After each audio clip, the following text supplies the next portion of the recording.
Great. So at this point, we know that this last year has led to a true evolution in the DEI space, from organizations shifting priorities to the opportunities that have emerged for HR as a result. And we wanted to share some findings that relate to our third and final research objective, where we sought to understand what the next evolution of DE&I will look like.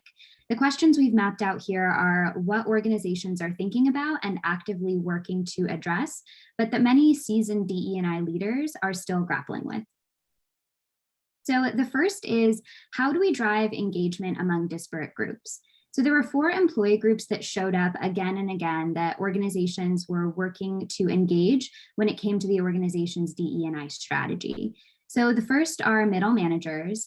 Companies were seeing a great deal of buy-in from top leaders in their organization, but we heard from a lot of groups that described the frozen middle or the unmovable middle as managers who were more challenging to reach when it came to engaging on their DE&I strategy, even though this group has the potential to have a tremendous impact on the organization's diversity and inclusion efforts. The next group were employees outside of the US. So because DE&I teams are largely based in the United States, priorities tend to be very US centric. And with many CAHRS companies being global organizations, there is a definite need to re-examine how organizations are reaching this group. And the third group companies are looking to engage are actually frontline workers, which was really interesting. So we spoke to companies in manufacturing and in CPG who have a large number of employees in plants and also in retail stores, who were challenging to engage due to the lack of access to digital tools for training and the lack of mechanisms for those employees to actually have a voice on DE&I issues at the company compared to corporate employees. And the last group that came up often were detractors. So these were individuals in the company who saw DEI as a zero-sum game or had a fixed pie mentality when it came to this topic, essentially feeling that DE&I was being talked about too much or worried that they were being left out of the conversation if they did not belong to an underrepresented group.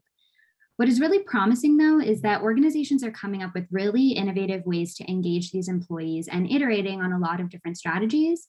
But there's definitely still a long way to go when it comes to this question. And so as we look to the future, there is definitely a lot of opportunity here. And the other key question as we look to the future, what companies are really going to face in the next evolution of DEI is, how do we make this work sustainable for the long term? So there are 3 topics relevant to this idea, and the first is around burnout. So DEI work often involves a lot of emotional labor, especially for employees of color. And for many organizations that we spoke to, DEI is still being done on a largely voluntary basis, so on top of existing roles or through employee resource groups. So there will have to be a continuous investment in DEI and mechanisms in place to ensure that employees can still thrive doing this work. The next topic is how organizations might strengthen the connection between DEI, corporate social responsibility, human rights, and ESG goals.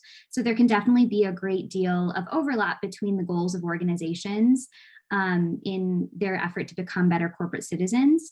And we spoke to several DEI leaders who are thinking about how to increase collaboration across these teams to develop a broader definition of what success for the organization looks like, which will be really relevant for the evolving marketplace. And the final topic is around how organizations can actually work together to make a greater impact on society. So often companies see the success of their DEI efforts as a competitive advantage that will attract and retain the right talent. But through our research, Ethan and I recognize that organizations are actually really eager to learn from one another, whether it's continuing to share best practices and grapple with some of these difficult questions together in forums like CAHRS, or increasing that transparency that we discussed earlier today. Organizations are thinking about how to collaborate in the long term. There is so much collective power and influence that corporations have that can be ultimately harnessed to create a better world.